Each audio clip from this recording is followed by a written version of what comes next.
Begin with this question and answer series. तो यहाँ पे जो सबसे पहला क्वेश्चन है it is related to central vigilance act. तो पहला क्वेश्चन क्या है आपका कि जो सेंट्रल विजिलेंस कमिश्नर है वो अपना रेजिग्नेशन किसको देते हैं? Committee formed under section 4, prime minister, president या ministry of home affairs? What will be the correct answer? फटाफट से बताइए।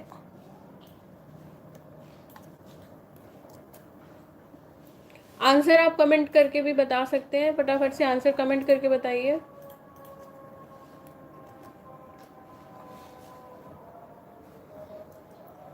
Yes, C is the correct answer, president.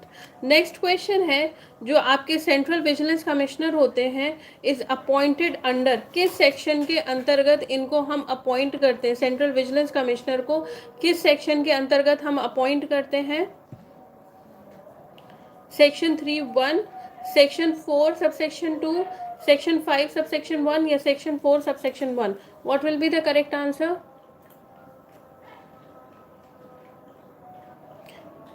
Yes, बिल्कुल, D is the correct answer, section 4 subsection 1।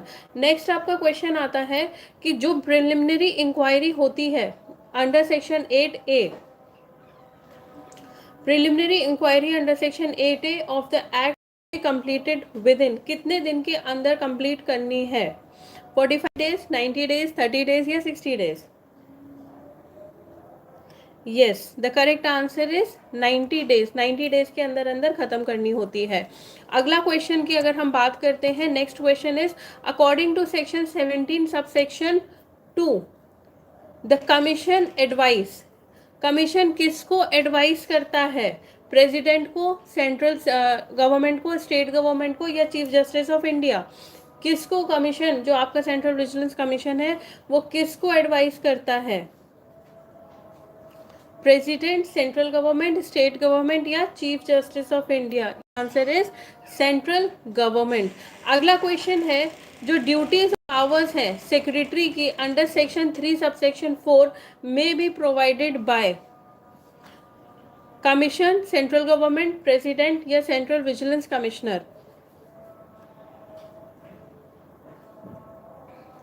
Question number 5 का correct answer क्या होगा?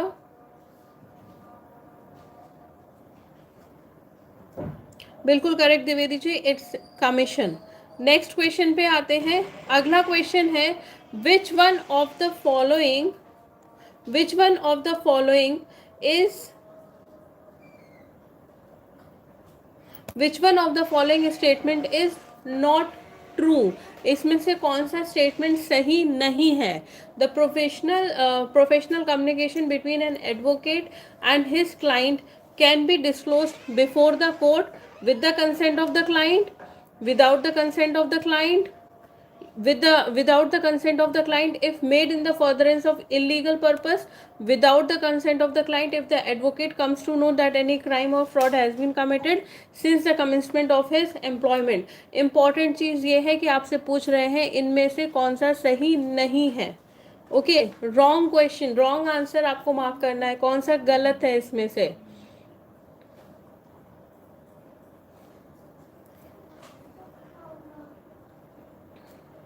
Not true पूछा जा रहा है।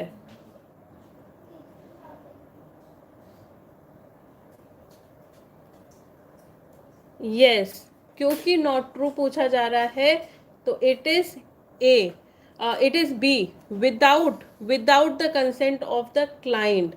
ठीक है, जब भी देखिए कम्युनिकेशन, जो प्रोफेशनल कम्युनिकेशन होती है, अगर आपका, हाँ, अगर आपका with the consent of the client, बिल्कुल करेक्ट है, क्लाइंट की कंसेंट होगी तभी आप डिस्क्लोज कर सकते हो।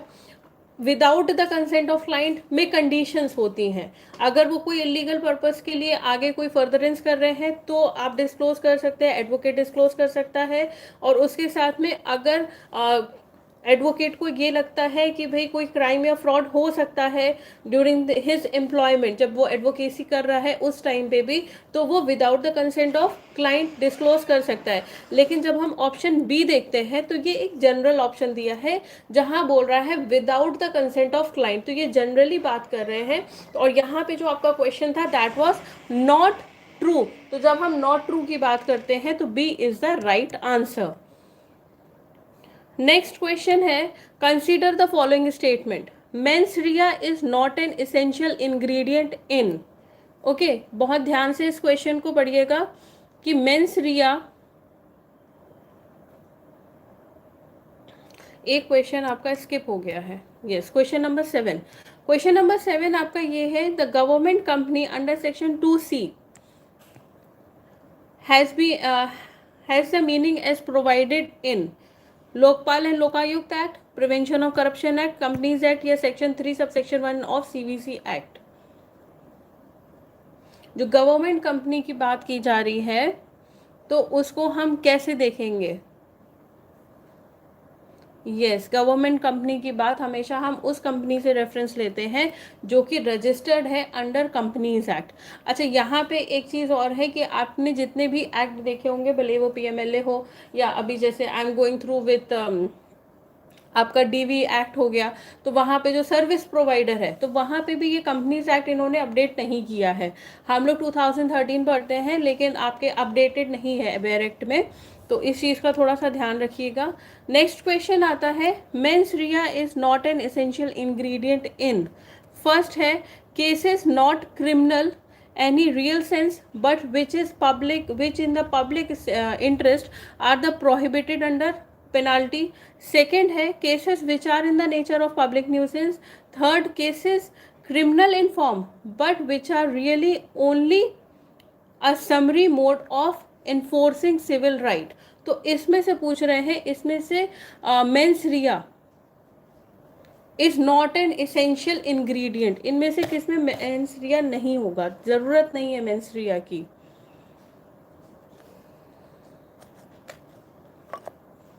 One two three, B option है 1 and 2 ओनली, सी ऑप्शन है 2 and 3 only, D option is 1 and 3 only.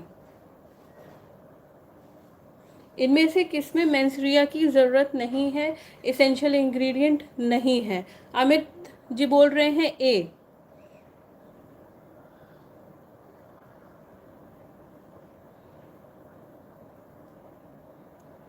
देखिए, इसमें जो करेक्ट आंसर है वो ए ही करेक्ट आंसर, पे भी mains rea is not N ingredient. चलिए बढ़ते हैं अगले क्वेश्चन की ओर। तो क्वेश्चन नंबर 9 बोलता है, विच, नहीं बेटा, B is not the correct answer, A is the right answer. Okay, B आपकी क्वेश्चन है, वो पूछ रहा है, कंसिडर द, सॉरी, 9th आपसे पूछ रहा है, which one of the following is an exception to the offence of murder. इसमें से कौन सा एक्सेप्शन है to the offence of murder? A बोल रहा है, an act justified by law to kill a person, killing a person having been intoxicated without one's consent, aiding suicide with consent of deceased adult, killing a man in an accident caused by negligent driving। तो यहाँ पे ये पूछ रहे हैं, इनमें से कौन सा एक्सेप्शन है, is an exception to the offence of murder.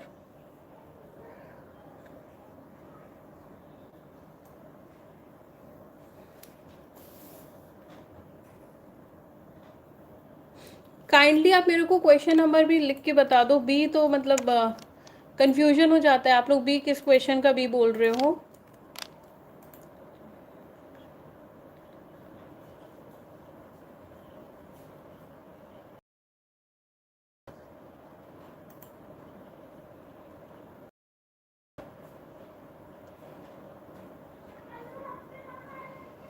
देखिए, इसका जो करेक्ट आंसर होता है वो है सी। 9 का डी नहीं है, 9 का सी है answer. Okay, it is adding suicide with consent of diseased adult. Okay, next आता है क्वेश्चन नंबर 10। यहाँ पे पूछ रहे हैं, consider the following statement, A wilfully by misrepresentation mislead a police officer to arrest B instead of C. ठीक, क्या बोल रहा है? ए जानबूझ के मिस रिप्रेजेंट कर रहा है और मिसलीड कर रहा है पुलिस ऑफिसर को कि आप अरेस्ट करो बी को instead of C. Police officer किसको अरेस्ट करने आया है? सी को अरेस्ट करने आया है, लेकिन वो किसको अरेस्ट करने के लिए इंसिस्ट कर रहा है? ए, कि मिसलीड कर रहा है बी को अरेस्ट करने के लिए। सेकेंड बोलता है, A instigates B to murder C, B refuses to do so. A ने इंस्टिगेट किया बी को कि आप मर्डर कर दो सी का, लेकिन बी ने क्या किया, रिफ्यूज कर दिया। थर्ड प्रॉब्लम में बोल रहे हैं कि थर्ड प्रॉब्लम में बोल रहे हैं ए ने इंस्टिगेट किया बी को कि आप मर्डर करो डी का, बी स्टैप्स डी, बी ने क्या किया, स्टैप कर दिया बी को, डी को। D survives from the wound, which of the above constitute the offence of abetment, इनमें से कौन सा अबेटमेंट का है, इनमें से किस में अबेटमेंट हुआ है। लीगल लेक्चर बोल रहे हैं ए, तो ए इज द राइट आंसर। तीनों में ही अबेटमेंट की कोशिश की गई है, इंस्टिगेशन हुआ है।